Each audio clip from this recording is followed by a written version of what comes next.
نحمده ونصلي على رسوله الكريم أما بعد فأعوذ بالله من الشيطان الرجيم بسم الله الرحمن الرحيم ربي يسر ولا تعسر وتمم بالخير وبك نستعين السلام علیکم ورحمۃ اللہ وبرکاتہ۔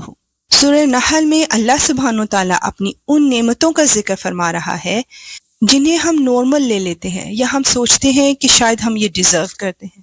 ایسا نہیں ہے، بلکہ یہ نعمتیں اللہ سبحانہ وتعالیٰ کی ہم پر اپنی خاص رحمتیں ہیں۔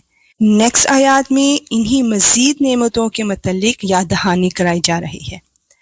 آیت 15-16 میں زمین پر مظاہر قدرت کو بیان کیا جا رہا ہے، اور اس نے زمین میں پہاڑوں کے لنگر ڈال دیے ہیں تاکہ وہ تم کو لے کر ڈگمگائی نہیں، اور دریا اور راستے بنائے ہیں تاکہ تم منزل مقصود تک پہنچ سکو، اور راستوں کی پہچان کے لیے بہت سی علامتیں بنائی ہیں، اور ستاروں سے بھی لوگ راستہ معلوم کرتے ہیں۔ سبحان اللہ۔ اور اب آیت 17-19 میں اللہ سبحانہ وتعالیٰ اپنے احسانات اور بندوں کی ناشکری بیان کر رہا ہے۔ اب بتاؤ کہ جو ذات یہ ساری چیزیں پیدا کرتی ہے، کیا وہ ان کے برابر ہو سکتی ہے جو کچھ پیدا نہیں کرتے؟ کیا پھر بھی تم کوئی سبق نہیں لیتے؟ اور اگر تم اللہ کی نعمتوں کو گننے لگو تو انہیں شمار نہیں کر سکتے۔ حقیقت یہ ہے کہ اللہ بہت بخشنے والا بڑا مہربان ہے۔ یا رب العالمین، ایسا ہی ہے جیسا تو نے فرمایا۔ اور اللہ وہ باتیں بھی جانتا ہے جو تم چھپ کر کرتے ہو، اور وہ بھی جو تم اعلان کرتے ہو۔ سبحان اللہ۔ یا رب العالمین، ہم تیری ہر اس نعمت کا شکر ادا کرتے ہیں جو تو نے ہمیں، ہمارے پیاروں کو اور کل کائنات میں عطا فرمائی۔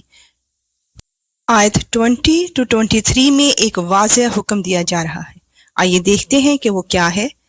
اور اللہ تعالیٰ کو چھوڑ کر یہ لوگ جن دیوتاؤں کو پکارتے ہیں وہ کچھ بھی پیدا نہیں کرتے، اور وہ تو خود ہی مخلوق ہیں۔ وہ بے جان ہیں، ان میں زندگی نہیں، اور ان کو اس بات کا بھی احساس نہیں ہے کہ ان لوگوں کو کب زندہ کر کے اٹھایا جائے گا۔ تمہارا معبود تو بس ایک ہی خدا ہے، لہٰذا جو لوگ آخرت پر ایمان نہیں رکھتے ان کے دل میں انکار پیوست ہو گیا ہے، اور وہ گھمنڈ میں مبتلا ہیں۔ ظاہر بات ہے کہ اللہ وہ باتیں بھی جانتا ہے جو وہ چھپ کر کرتے ہیں، اور وہ بھی جو وہ اعلان کرتے ہیں۔ وہ یقیناً گھمنڈ کرنے والوں کو پسند نہیں کرتا۔ یا اللہ، تو ہمیں ہر طرح کے تکبر سے محفوظ فرما۔ آیت 24-25 میں گنہ جاریہ کے متعلق ذکر کیا جا رہا ہے۔ اور جب ان سے کہا گیا ہے کہ تمہارے رب نے کیا بات نازل کی ہے تو انہوں نے کہا کہ گزرے ہوئے لوگوں کے افسانے۔ استغفر اللہ۔ ان باتوں کا نتیجہ یہ ہے کہ وہ قیامت کے دن خود اپنے گناہوں کے پورے بوجھ بھی اپنے اوپر لا دیں گے، اور ان لوگوں کے بوجھ کا ایک حصہ بھی جنہیں یہ کسی علم کے بغیر گمراہ کر رہے ہیں۔ یاد رکھو کہ بہت برا بوجھ ہے جو یہ لاد رہے ہیں۔ یا رب العالمین، تو ہمیں بھلائی پھیلانے والوں میں شامل فرمانا، نہ کہ گمراہی پھیلانے والوں میں۔ آیت 26-27 میں اللہ سبحانہ وتعالیٰ کے ان عذاب کا ذکر کیا جا رہا ہے جن کا انسان گمان تک نہ کر سکتا تھا۔ ان سے پہلے کے لوگوں نے بھی مکر کے منصوبے بنائے تھے، پھر ہوا یہ کہ منصوبوں کی جو عمارتیں انہوں نے تعمیر کی تھیں، اللہ تعالیٰ نے انہیں جڑ بنیاد سے اکھاڑ پھینکا۔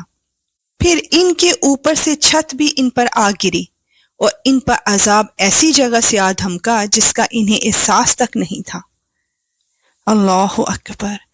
پھر قیامت کے دن اللہ انہیں رسوا کرے گا اور ان سے پوچھے گا کہ کہاں ہیں وہ میرے شریک جن کی خاطر تم مسلمانوں سے جھگڑا کیا کرتے تھے؟ جن لوگوں کو علم عطا ہوا ہے وہ اس دن کہیں گے کہ بڑی رسوائی اور بدحالی مسلط ہے آج ان کافروں پر۔ استغفر اللہ۔ آیت 28-29 میں بتایا جا رہا ہے کہ جب فرشتے کافروں کی روحیں قبض کرنے آئیں گے تو وہ کیا کہیں گے؟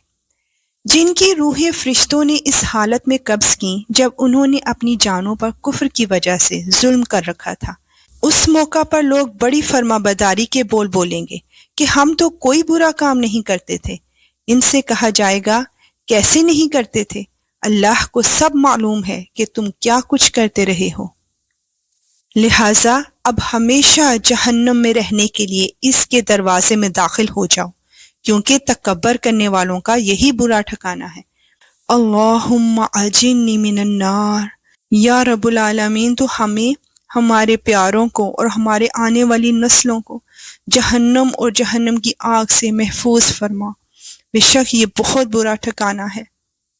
انشاءاللہ ملیں گے نیکسٹ آیات کے ساتھ۔ اب اجازت، وآخر دعوانا ان الحمد للہ رب العالمین۔